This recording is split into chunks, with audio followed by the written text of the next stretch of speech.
WDXE. That's us, the legend WDXE, and it is time for Friends and Neighbors with yours truly, and my friend and neighbor today is Mr. John Ferrante. That's right. Good morning, Jeff. I said it right, didn't I? Yes, sir. John Ferrante, buddy, otherwise known as Little John. That's right. Yeah. Man, I love you, brother. Thank you for coming in. I love you too. Thank you for having me. You're an awesome friend and have been for, I don't know, we hadn't known each other for a long time. Couple of years. Yes, and sir. Got to know each other when you were here at the stations. Yes, sir. And you're not originally from Lawrence County. No, believe it or not. Can you believe that? You can't tell from my voice or last name at all. No, not at all. I mean, who would think that?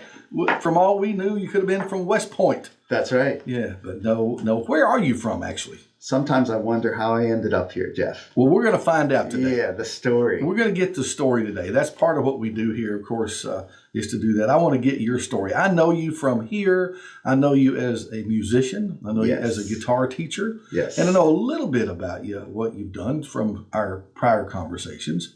But this show has been about getting to know people on a deeper level, finding out about their history and that kind of thing. That's right. And I've enjoyed really getting to do this. It's been a lot of fun. And when I thought of you, I thought, John's going to be a great guest. Interesting past, and a lot going on now. Hopefully I can remember some of what I've done in the past.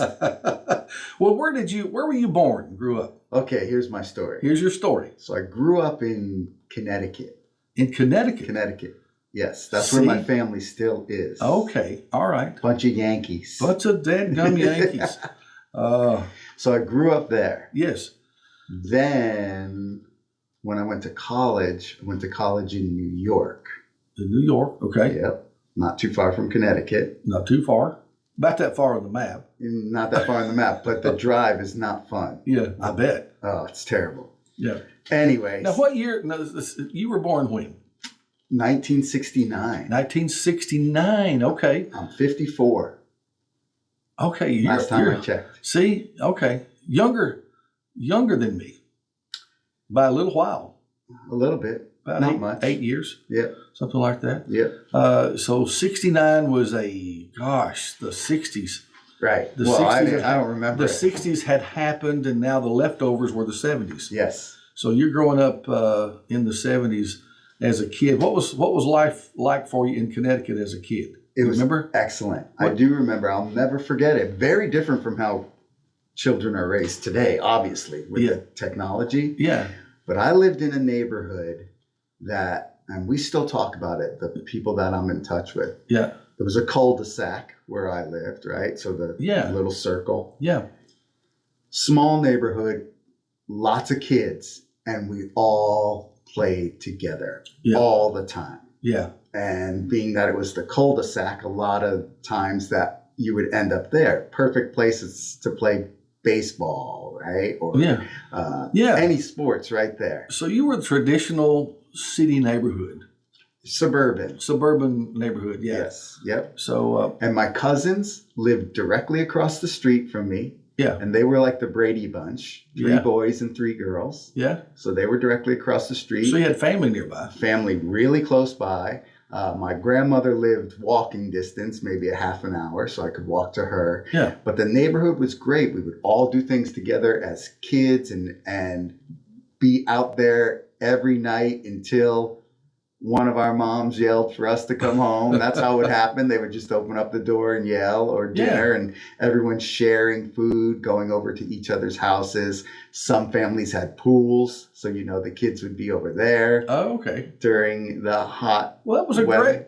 great way to grow up. Yeah. Excellent way to grow up. Yeah. So what was the town? Milford. I've heard of Milford. Milford, Connecticut. It's about a half an hour from New Haven, Connecticut, which is where Yale is. Now, what did your folks do, your dad? My dad did a lot of different things, but he was really smart and very good with his hands. His last job, he was an engineer. He would work for the company that made the M1 Abrams tanks. Oh, really? Yeah, and he was the quality inspector. Okay. So he would make sure everything was on the up and up. Now, I think your mother's still living? My mother's still living, yes, Yeah. and she's still there in the house that I grew up in. Oh, really? Yes. Yeah, I remember you telling me you were going up to see your mom a while back. Yes. During the time that I've known you. Yes, sir. A couple of different times. I'm trying to get back there now. Yeah. Well, you're probably going for Thanksgiving, I guess, or something like that. I'm not Maybe? going for Thanksgiving. I'd like to. Yeah. Go soon. Yeah. But you know how it is with holiday. I do. And travel. I do. So you grew up, went to school. Went to school. We would walk to school. Walk the to school school. was Live Oaks, was the name of the school. Yeah. Went there until 8th grade. So it was a little bit different. There was no middle school or any of that stuff. Right. You It went was straight just- to high school. Yes. Then right to high school. And Milford High School? no, actually, my parents gave me a choice Oh, really? to either go to the local school or go to a private school, which was an all boys Catholic school. Oh, really? And that's what I chose. You did that? Yes. So I did that. Well, that's a totally foreign thing to me. So how was that? I loved it. Okay. It was great. Okay. We would have to wear a tie and a jacket, Yeah. right? And there was a lot of, we would call them brothers and priests and Yeah. nuns teaching us or hitting us with a ruler. Did you get smacked with a ruler a time or two? A little bit. But I wanted a better education. Yeah. And I felt I would get a better education going there. Okay. In hindsight, I don't know if I did. I'm sure I did. There were less distractions, of course. Yeah. And I'm still friends with the people that I met there. Okay. Mostly the musicians. That's what I was going to ask you about. When did you start getting interested in music? I started playing guitar when I was 13. 13. Yeah. I'm not much of a sports guy. I tried. My cousins were all great at sports. I wanted to fit in, but I don't have it in me. It wasn't part of our family. My parents weren't sports people. Yeah. They weren't musicians either. But I don't know how I got into guitar, got the bug somehow. And it was electric guitar for me. That's what I wanted. You went straight to it. Straight to electric. Yeah. Yeah. Okay. You remember your first guitar? I do. What'd It you- was a Kent. Oh, I remember the Remember Kents. those? Yeah. And it was a copy of a Gibson SG. Oh, okay. And I I know exactly what you're loved talking that about. guitar. It was beautiful. Cherry red. Yeah. And those were not inexpensive guitars back then. Nowadays, you could get copies at a decent price, under $200. But I remember it being a little bit expensive. Yeah. I loved that guitar. And that has, I don't have it anymore. I sold it. But that guitar shape has stuck with me to this day. So that's what my favorite guitar is, that Gibson SG. Yeah. shape. You've got one. You've showed it to me. Yes. It's a nice guitar. Yeah, love it. Nice guitar. So you got an interest in music, went to high school. Did you have the traditional high school, garage band and all that kind of stuff? Or? Oh, yeah. Bunch of bands in high school growing up. And my friends, who I mentioned earlier, I met them. Eventually, we would have all met as musicians, but our lockers were all by alphabetical order. So my friends all have last names that start with F. We Really? were all next to each other. Yeah. So that's how I met my musical friends, and we would find out, oh, you play guitar too. Oh, okay. Well, good deal. Yeah. But that was a lot of fun, playing guitar growing up, and it was very competitive in school and high school. Like we knew each other, who the guitar players were. Oh, okay. There was about 4 or 5 of us that were really into it. Yeah. I mean, really into it. There weren't as many distractions back then as there are now, obviously. Well, that's true. That's right. true. So all we had was maybe an Atari Yeah. video game. Yeah. But all it was for me was guitar. Yeah. And for my friends as well. Well, it's having known you now and know your capabilities with the guitar, it shows that you've spent a lot of time in it. Oh, yeah. Spent a lot of time in it. Well, so did you go to college? I did. Where'd you go to college? I went to a school called Hofstra. Hofstra. Never heard of that. No, and it was in Long Island, New York. Long Island, New York. Okay. Yep. Wow. Yeah. So when did you graduate? Get out of there. I don't remember the exact year. I'm terrible with dates. Really bad with dates. Yeah. Okay.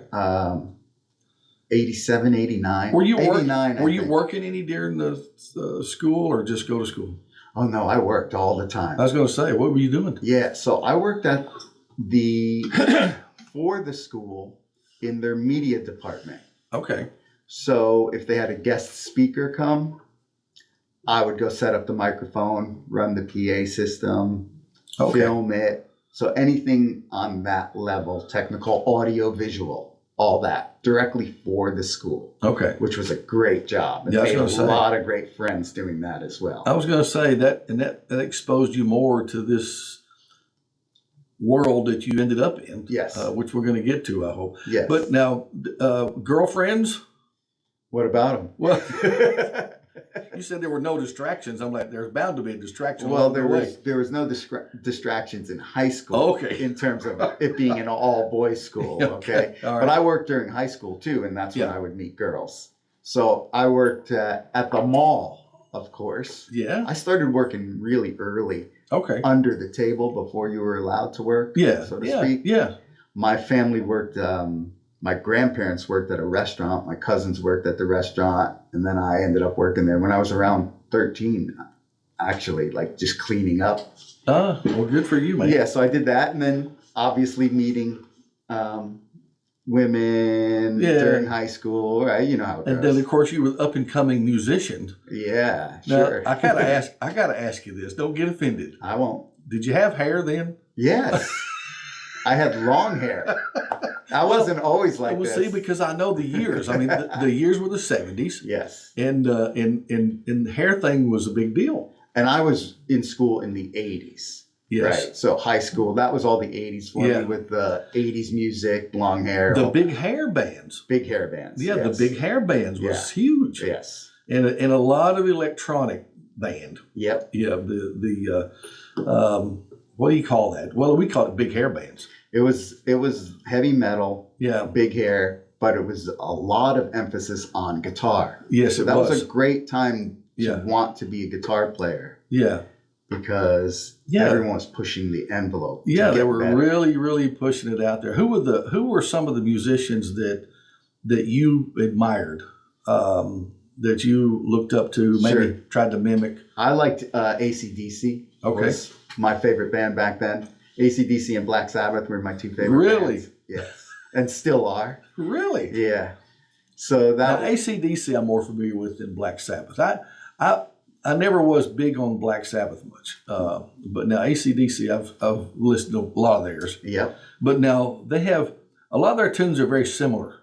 Well, they have a joke. It's great. You can see an interview with the guitar player. Yeah. And the interviewer asks him, says, "So you've recorded 10 albums and they really all sound the same." And he said, "I'm offended by that. We've recorded 11 albums and they all sound the same." But they had their thing and they stuck with it. Yeah, they did. And they were the best at it. And it showed. Yeah.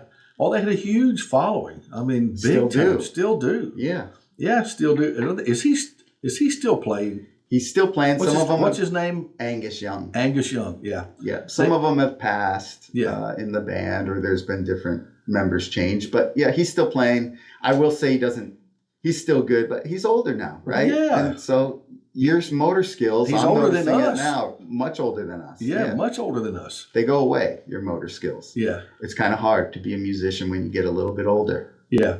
Yeah. Don't say that. I'm trying to be a musician. Well, it depends on what kind you want to be. I'm trying to be a musician, and I'm still working at it. Yeah. It depends on what you want to do. Yeah. So the really fast technical stuff gets harder as you get older. I'm sure.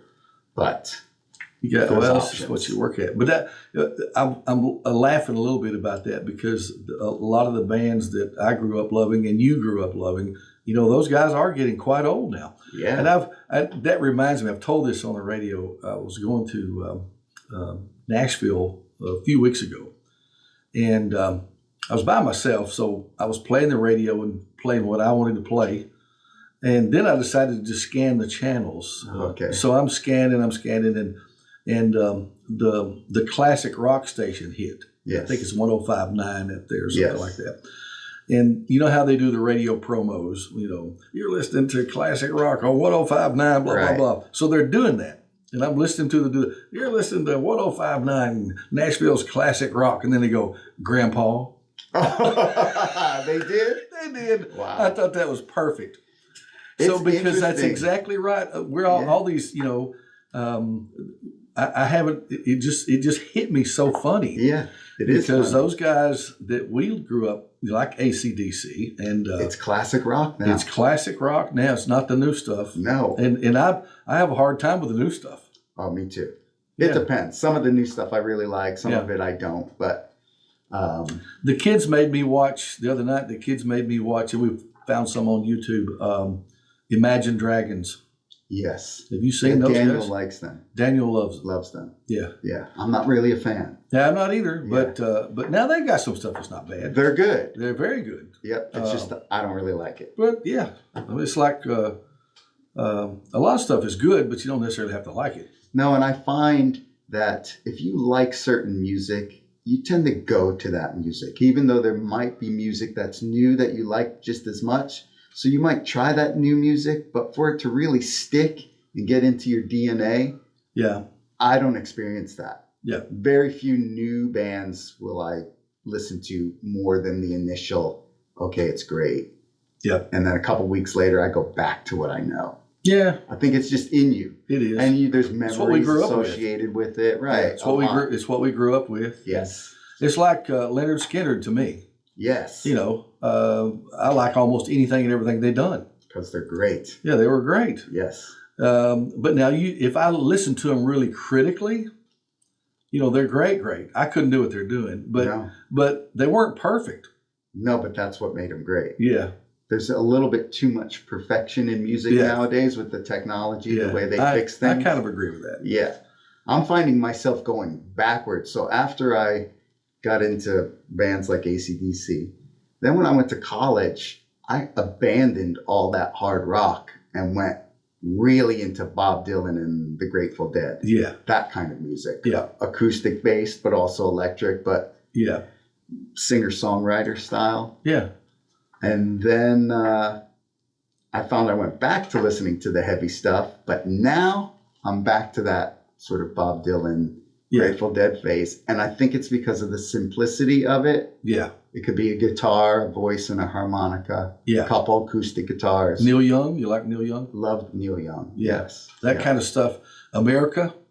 America I loved. Yeah. Yeah. I played with Neil Young's band a few times. Yeah. We're Crazy gonna, Horse. Yeah. Yeah. I want to talk about that at some point because we're going to get to that. But how did you get from, okay, you went through college, you're playing garage band. Did you ever have like a band that played in the New York area? Did y'all just do any of I that kind of stuff? tried in college, but it was Okay. a little rough. Okay. Balancing school, and I wanted to do well at school. I always did. Yeah. So what were you studying? I studied. I went into college wanting to be a teacher, so Okay. taking education classes. Okay. Okay. Then I soured on that a little bit, and was thinking about doing. It was called communications, so it was sort of journalism and Yeah. Okay. video, things like that. Okay. Honestly, I just wanted to play guitar, right? That's all I wanted to do. And in my mind, I knew when I finished school, I was going to California. So what did To you do? play So guitars. what'd you do? So I ended up looking at everything I had taken, all the classes that I had taken, and what could I fit into that would get me out of there as fast as possible. Yeah. And it was marketing.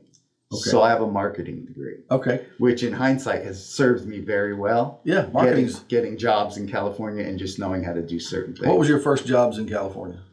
I worked at a video store. That was my very first job. I moved to California and I didn't know anybody. Yeah. Yeah. So I think I was there a week. So you just took off to California. Yeah. So I finished college. What part of California did you land in? Los Angeles. Los Angeles. Okay. So you Yeah. went to LA. Yep. That is not Lower Alabama. That is LA. You're right. Yes. Los Angeles. Los Angeles. Went there and I got a job, just a regular job at a video store just to establish some roots. Took all your guitars with you. Took all my guitars with me. Yep. Got an apartment there. Yep. and worked at this video store for a couple years. Really? It was interesting. This was when people would rent videos. Oh, There was yeah. no Netflix. Yeah, you were renting videos. Yeah. And That was huge. That was a big It deal. was huge, right? And it wasn't DVDs. It was video VHS. VHS. Yep. Yes. And I met a lot of great people through that store. A lot of celebrities would come into that store. Oh, really? A lot of famous actors, famous musicians would all go to that store. Well, back in that day, I remember going to rent videos, and you would get to know the guy that ran the video store. Of course, because you'd ask him what's good. Yeah. Right. Yeah. Yep. So that was fun. I remember a story once, one time when, remember that movie Basic Instinct when that came out? I do. It was really big for a while. Yeah, it was big. That was a long time ago. Yeah, it was. And Sharon Stone was the person in it. Yep. Yep. And so that movie just came out on Yeah. VHS for rental. So when you remember how it is, there would be a lot of copies, multiple copies. Yes, that's right. Because people wanted to rent it. Yeah. So we would have the new release wall Okay. at the video store, Yeah. and it was filled with Basic Instinct. And she comes in Really? and she's like, okay, is there a movie, some kind of a good movie you can recommend to me, John? Are you Something you serious? would like? Yeah. And I said, sure. I took her right over to that wall and I was like, how about this movie? Because I couldn't resist doing it. I bet. And she punched me. I'll never forget that. She was a lot of fun. That's funny. Yeah. That is funny.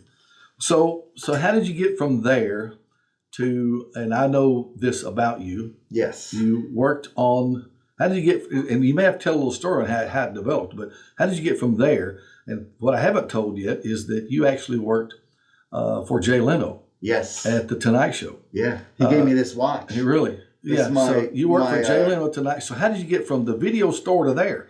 And there may be a little bit of stories. Oh, it's a lot of stories. Okay. There. Okay. So from that video store, a guy used to come in and his name was Craig. And he was friends with one of the other video clerks. Yeah. Her name was Denise. She and I were friends because she was a drummer. She was an excellent drummer and we would play together. Really? He ran a department at Warner Brother Records. Okay. That's really what I wanted to do. If I could not be a musician, I wanted to work in the record business. Okay. So she introduced me to him. Thus, I got an interview Yeah. at Warner Brother Records. Okay. Got that job. Awesome. Yeah. Now, what was that job? Radio promotion. Okay. So my bosses would be the people who would call radio stations to get them to play new music. Okay. Okay. That whole all that payola stuff. You ever hear about Yeah, that? You know, yeah. record companies paying radio stations to Yeah. play music. They're promoting Well, those that's records. real. Yeah, Yeah. it's real. Yeah. So I worked in that world Okay. for quite some time, maybe 5 years. I don't remember exactly. But okay, so let me think. And all the time you're still playing guitar. Still playing guitar, yeah, during that time period. Yeah. And putting bands together, Yeah. recording, doing all that. That's where I met a lot of people. I remember everyone at the record company knew I loved Neil Young, and he was on the label. Yeah. So when he came in to play his new record, they invited me. To record? No, to listen. Okay. So there would be a room like you and I are in right now Yeah. with Neil Young sitting right there, and here's my new record. Okay. Sit and listen. That was fun. Yeah. Things like that were fun. Tom Petty would come in. Really? Yeah, lots of the musicians would come in. So this is Warner Brothers. Warner Brothers. Yeah. Yep. They had lots of big names. And it was on the Warner Brothers lot too. So all the film stuff was Oh, yeah. there too. So you Oh, could wow. go on. It was a lot of fun. I could go on, see the sets Yeah. for films. Yeah. So that was a good time there. And then from there, what did I do? Trying to remember. Now you were what, in your 20s? In your 20s? Yes. Yeah. 20s, mid 20s, late 20s. Yeah. Then from there, I ended up leaving to go and work for, I decided I had enough with the record business and I wanted to work more with companies that made musical instruments. Okay. Okay. So there, my marketing degree Yeah. got me a job at a company that made bass amplifiers. Okay. And this company no longer exists. They were actually bought by Fender. Okay. And we were Fender's big competition at that point in time. And Fender bought the company and then buried it. What was the name of the amps? SWR was the name of the amps. SWR. Are any of those still around?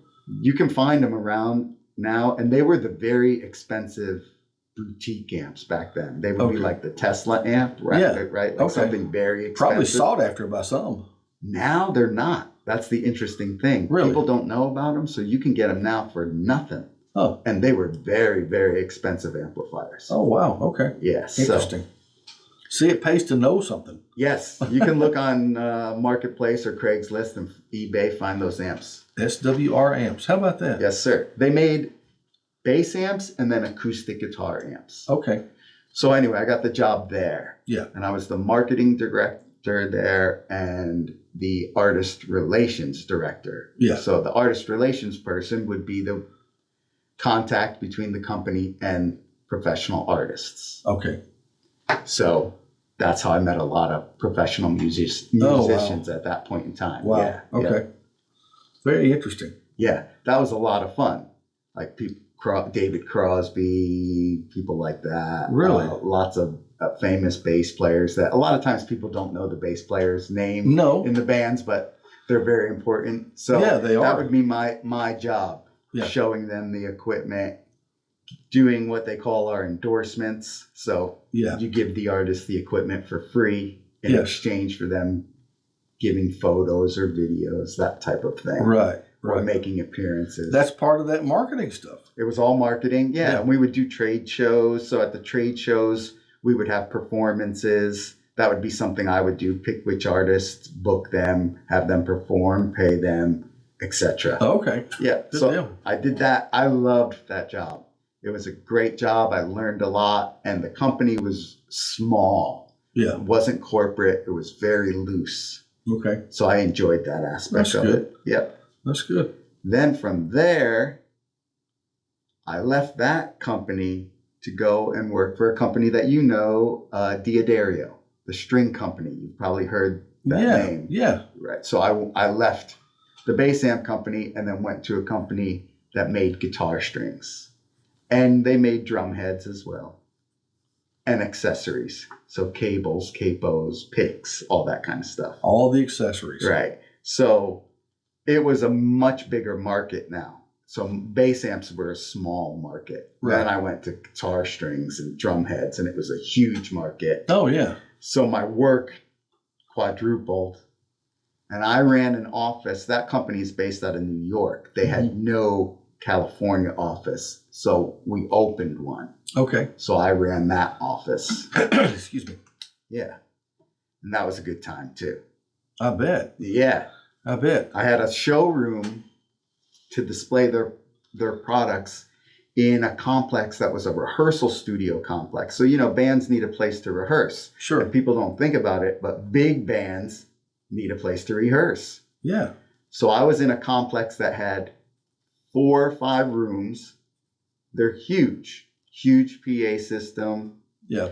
Bands would come in to practice. And I'm talking like Aerosmith, U2, Ozzy Osbourne, the Eagles, really? Bands like that would come in and rehearse. And rehearse and practice in this facility. Yeah, and I just happened to be there. And they're musicians, they're bored, they're walking around. Yeah. In between rehearsing, they would end up coming into my office and hanging out with me. Yeah. And me showing them products. Okay. Yeah, so that was great. That would be fantastic. That's awesome. Fantastic.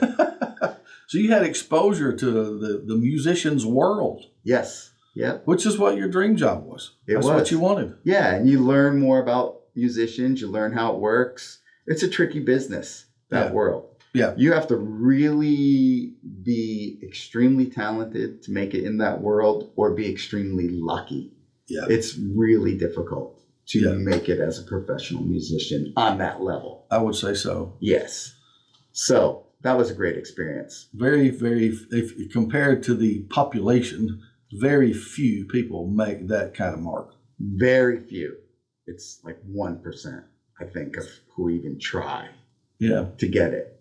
And it doesn't seem that way when you're on the outside. You really want it. But the reality of it is it's extremely hard to do it. And then once you even get in the door doing it, then you have to maintain your momentum and your success. Yeah. Very challenging. Interesting stuff. Yeah. Well, so how long were you at that position? Again, I'm terrible with dates and years. I forget it all, but quite some time. So you stayed there a while. I stayed there a while. Then I got a little tired of working it was a very corporate environment. That doesn't work for me. Yeah.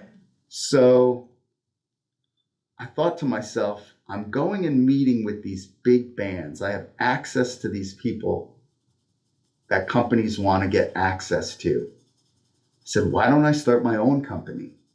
So instead of just going and saying, hey, Eric Clapton, check out these strings, why don't I go and say, hey, Eric Clapton, why don't you check out this amp? Why don't you check out these strings? Why don't you check out these watches? Why don't you check out all these products? So that's what I did. I started my own company, a freelance artist relations rep, and I would rep multiple products. Oh, okay. So from all kinds of musical equipment down to clothes, fashion. A lot of watch companies and clothes companies were looking for artists to wear their stuff. I hadn't thought about that. Yeah. I hadn't thought about that. So endorsements were coming along kind of under the table a long time ago. A long time ago. Yeah. Right. And all those companies wanted to get so-and-so to wear their shirt or wear their watch or play their guitar strings. That makes sense. Yeah. It's great marketing. Yeah. So I started my own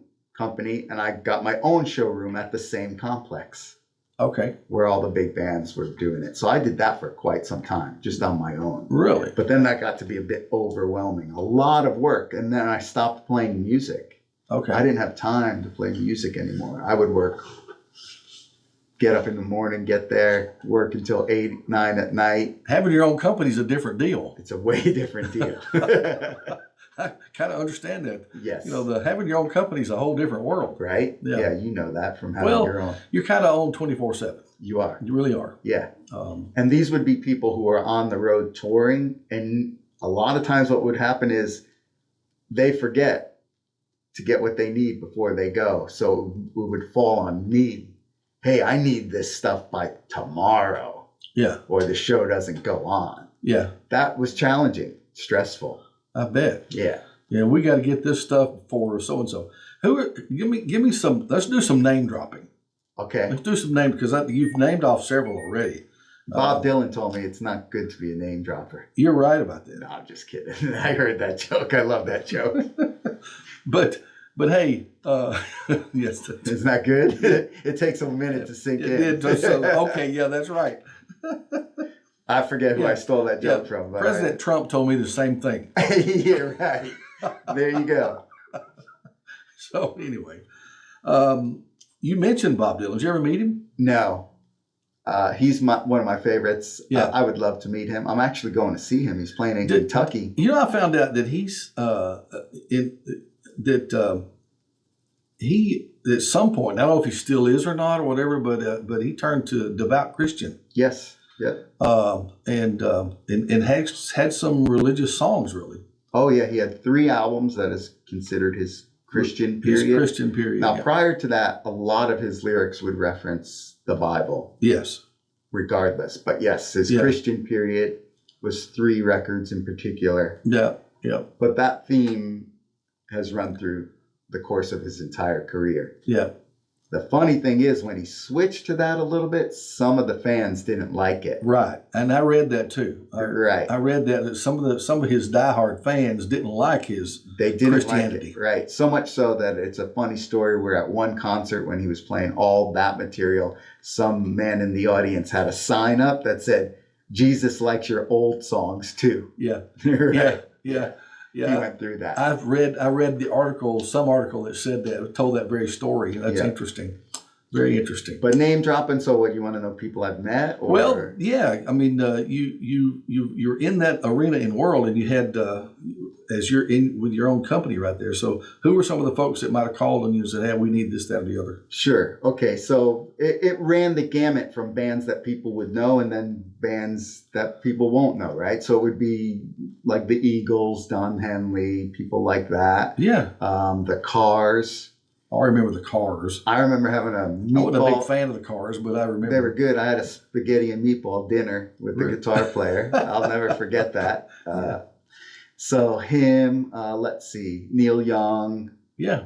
I would go to Neil Young rehearsals. Yeah. I became friends with those guys pretty good for a while.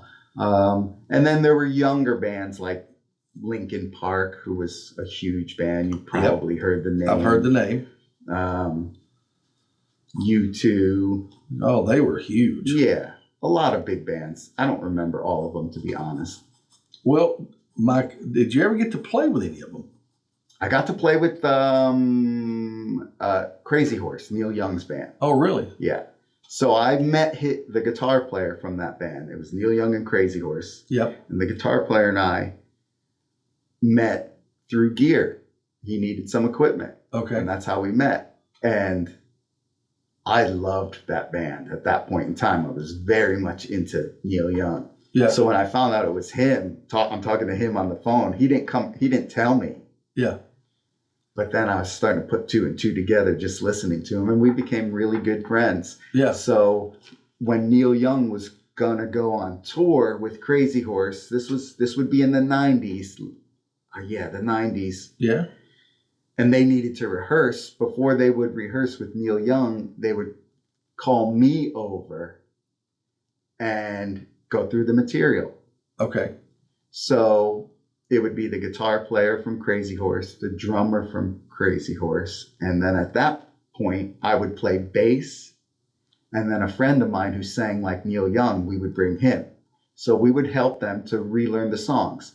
Because people don't think about this. When you see a song, a musician playing a song, and this happens to me and everyone else, you don't remember it. You have to rehearse it again and again and again. Yeah. So get the cobwebs out, right? Just like sports or anything else. Yeah.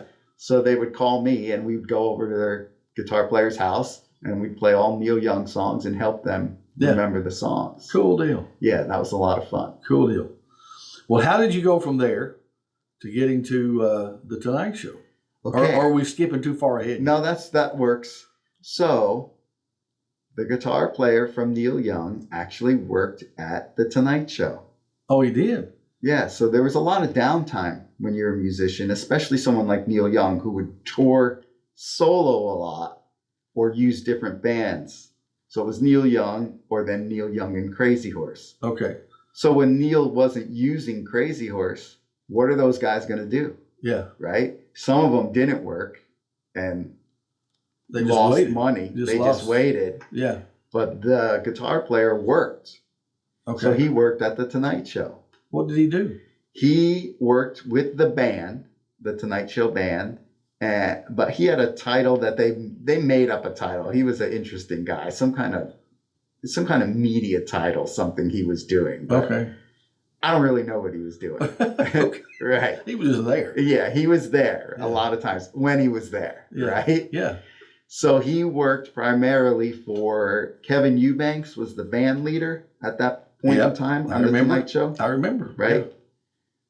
So he worked for Kevin, and Kevin needed a new assistant. Okay. So I got the gig. Okay. Being Kevin's assistant. So he must have put in a word for you or whatever. Yeah. He put in the word for me and then did the interview and got that gig. Little did I know at that point in time. So the Tonight Show at that point in time was with Jay Leno, was on for maybe 15 years, something like that. Mm-hmm. Jay had the same assistant the entire 15 years. Little did I know, Kevin had an assistant every year. Oh, really? Because he was not a good person to work for. Really? So he was going through them. He was going through them. Very challenging. Yeah. So I'm the only one that made it past a year. Really? I think I was there 3 years, and then the show got canceled, or they didn't get canceled, but they changed over to Jimmy Fallon, I guess. I remember. Yeah. So you were on the tail end of the Jay Leno deal. I was on the tail end. So when the last episode aired, You can see my name in the credits. Oh, really? And then they gave us a sort of like a high school yearbook. Yeah. With all our photos in it. Yeah. And then, like this watch. Okay. On the back, it's an engraved thing from Jay Leno. And so he would give people gifts when they left. Yeah. How about that? Yeah. So that's how I ended up there at the Tonight Show. And I would work for the band, the entire band, making sure musically everything was okay. And then before the show would air each day or be filmed, I would go on stage, tune up the guitars, make sure everything's okay, assistant stuff. Yeah. And then it would extend outside of the Tonight Show as well, because Kevin would do shows with his band locally in LA or San Francisco or other places. So I would travel with them. So you stayed busy then? Very busy. Yeah. That job was interesting because you didn't start early in the morning. We started around 11 o'clock. Right. And then the show was filmed in the afternoon. Yeah. So the Tonight Show's not at night. It's filmed in the afternoon. Right. So the hours were interesting. Like 11 to 7, something like that. But okay. Yeah. I met a lot of people doing that. But at that point in time, and even now, I really didn't pay attention too much to pop culture. So the actors and people who were being on the Tonight Show, I didn't really know them. Yeah. A lot of times I would end up with them and not really know who they were. And they kind of appreciated that because I wouldn't fawn all over them or ask them questions. I didn't even like Jimmy Fallon, when I met him, he's like, "Hey, I'm Jimmy," right? Yeah. I was like, "I don't even know who you are." So I felt like my ignorance almost worked in my favor. Probably did. Yeah. Probably did. Because those people get a little tired sometimes of always being accosted with fans. Yeah. Yeah, I'm sure they would. Yeah. I'm sure they would. But they asked for it. They asked for it, right. And they owe it. You know what's funny? What's funny is they might get tired of it, but that's what they wanted. Right. And if they didn't get it, they would really be upset. They would be very upset. That's right. That's a whole different breed. It's a whole different thing. Yeah. So after a while, so I worked there until that ended, and then I continued on. I also was still doing the gear business too on the side. Okay. During that time, and playing music at that point in time. I had a demo deal once. I remember that. That was when a record company would pay you to record songs. Yeah. And then they would listen to them and decide if they wanted to sign you to a contract. So I had one company give me money to do that. It was Elektra Records, which I don't think is around anymore, but they were big. Oh. They had a lot of big bands. So they paid for me to record. Yeah. And then they passed on it. But that was my one chance at. Your one chance? Yes. Well, you've had a good career though. A good career life. You've had some interesting stuff happen, man. Yeah. It's been fun. Yeah. It seems like a world away. So even remembering it now to tell you the stories, I'm so different now than I was then. And I had to get out of California after a while. It got crazy there, and this just chasing after fame and money, it became very thin to me. Well, this is where I wanted to go with you, because you've ended up in Lawrence County, Tennessee. Right. And listening to your story, where you came from, where you grew up, your time in California, your touch with what we call the stardom world. Sure. All that stuff. Yes. And you've ended up in Lawrence County, Tennessee. How in the world? How in the world did that happen? It's like two different people. Yeah. When I think about the person I used to be and living in that world in Los Angeles, and then who I am now, I couldn't do it. What I did back then. It was hustle, hustle, hustle all the time. Yeah. So, as I said, it started getting crazy there. I left in 2010. Okay. So I started seeing the writing on the wall with all the madness that we're seeing now. Yeah. With politics and lifestyle. Yeah. I had to get out of there. And I'm glad I did. Yeah. I was trying to figure out where to go. Honestly, I didn't really have a direction. I didn't have a job to land me anywhere. I didn't really know what to do. But this was when Nashville wasn't as popular as Nashville is now. Yeah. It was just bubbling under. That's true. That's true. Very much so. Yeah. For those of us who've been, longtime Tennessee residents, Nashville's always been popular. Okay, the country music popular, the Grand Ole Opry popular, and it had a nationwide influence. But there was a bubbling up, like you're talking about, Yes. that has changed Nashville. Yes. So it became a nationwide. And it started about this time you're talking about, or was back then. Right around that time, 2010. Yeah. Yes. Yeah. So a friend of mine who worked for bands and traveled with bands said, you ought to check out Mount Juliet, Yeah. Tennessee. Yeah. Okay. And I had been to Nashville a few times before prior to this, but I went to Mount Juliet on a weekend. I remember it snowed.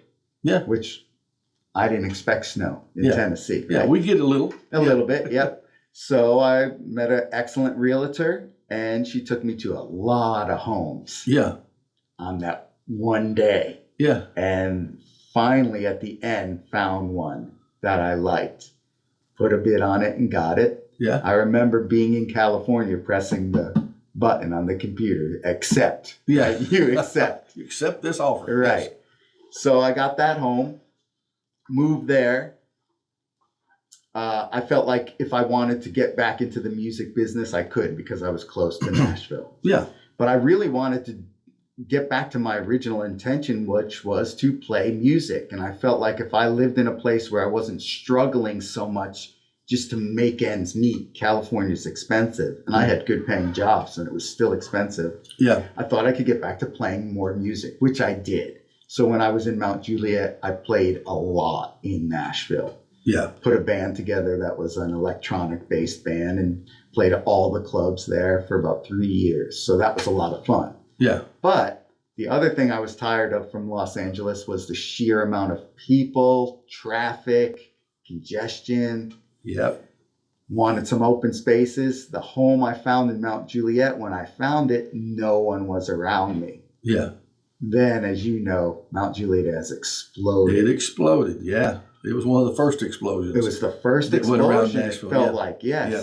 So I had to get out of there. And I had an instance where I was on a hill, and the way they were constructing the new houses was poor design. So I was basically getting a river running through my backyard. Yeah. Couldn't find a way to get that fixed with any help from the town. It was really bad, like a river going through there. So I just opened up a site on the internet looking at homes, and I said, I'll give myself an hour and a half distance from Mount Juliet. I got to find somewhere that's flat. Yeah. And I found my house in Summertown. In Summertown. Yes. Yeah. The Summertown drawl. Yeah. And I liked Summertown because I didn't know anything about it, but I just moved here. Just went there. I said, I'll make it work. I've made everywhere I've lived work. But in the beginning, it was a little challenging here because there's not as many opportunities here. Well, we're running pretty fast here. We're going to be out of time. Yes. But I wanted to ask you too, somewhere along the way, you met your sweet wife. I did. I met my wife while I was playing music in Nashville. Yeah. Yeah. Met her, and she's from Tennessee, from Portland area. Up there. And now moved her out here. Yeah. Yeah. So you make home in Summertown, Tennessee now. Summertown, Tennessee. I teach guitar. And you teach guitar. And bass. Yeah. I have about 25 students. Yeah. So that's what I do. And then I also play in a couple bands. Yeah. So you're living the dream. You're living your dream. I am living the dream because I got what I wanted, which was a slower, more simple lifestyle, basically back to basics. Yeah. And I enjoy that. It's more important. This also gave me time to volunteer. So I did Meals on Wheels for a few years and other things like that. Yeah. Well, I know you to be just a great guy. Thanks. I really, really do. I've enjoyed knowing you, getting to know you, and got a little more today. Yes, sir. A little more of that today. And I brought something.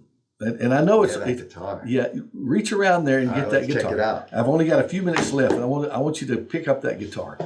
I brought a guitar in for him to look at, and I want him to open that thing up, see if we can get a mic around. I'm going to move a little bit. Oh, are you happy with this? I am. So far, I am. So you may have to tune a little bit. It's been in the case there a few days. Yeah. Okay, so nylon string, huh? Oh yeah. Yeah. That's and you had this custom built. That's the N20 made in similitude to Willie Nelson's guitar. Oh. That's what it is. It's going to have to do a little bit of tuning, I'm sure. And you waited quite some time to get this, correct? Almost 2 years. Wow. Almost 2 years.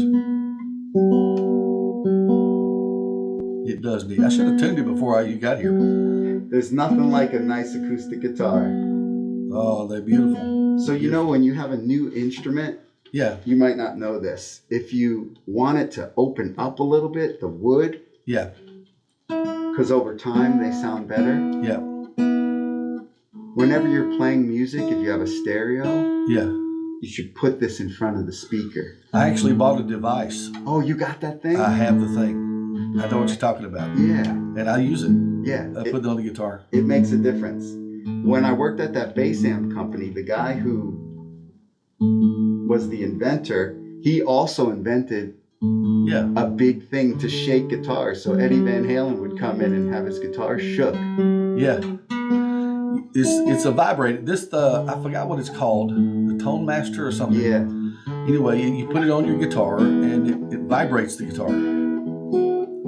So play us a tune before we have to go. I'm a little out of tune here. Yeah, I'm sorry. I should have tuned it up before you got here. It's all right.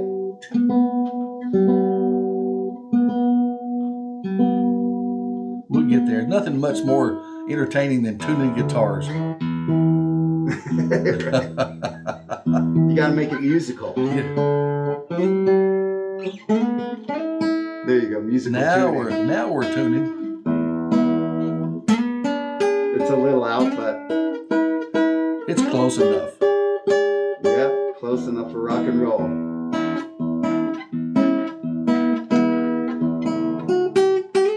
So you're gonna let me borrow it? Go ahead and give it what she got.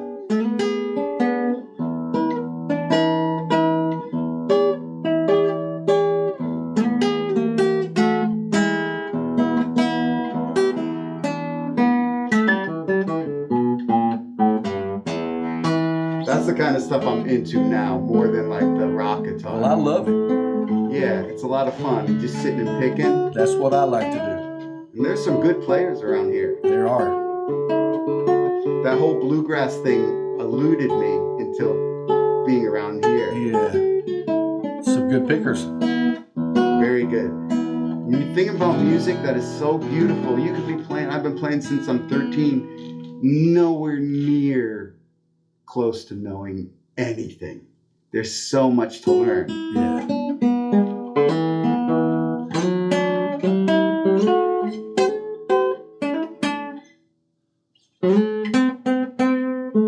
Very nice. I like this neck.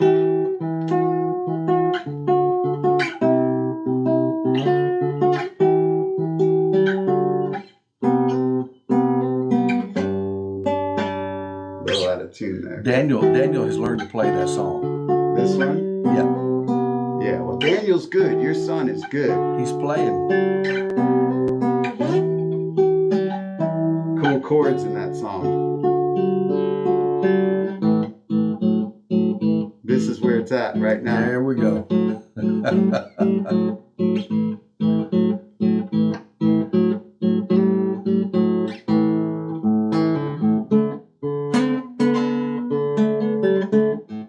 Just the simple stuff. Yeah, I like it. Well, how you like my guitar? I love it. This is what all my students are playing right now, this song. You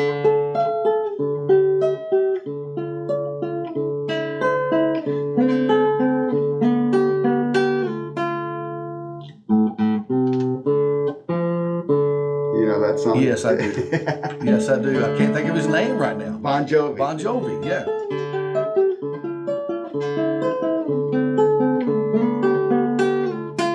Awesome. Well, guess what, buddy? We're out of time. All right. Man, That thank was you for fun. coming. Thank you for coming. I'm going to have you back and just have a whole hour of you playing. All right. We'll have you back sometime. Listen, man, it's been great having you. Yeah, so Facebook, it's guitar and bass lessons with John. If That's anyone right. needs any lessons. That's right. Do that. Yeah. I'm glad you came, buddy. Thank you. Thanks for Me coming. too. Yes. I'll see you next time. All right. See you, bud. Bye. That went by fast. Yes, it did.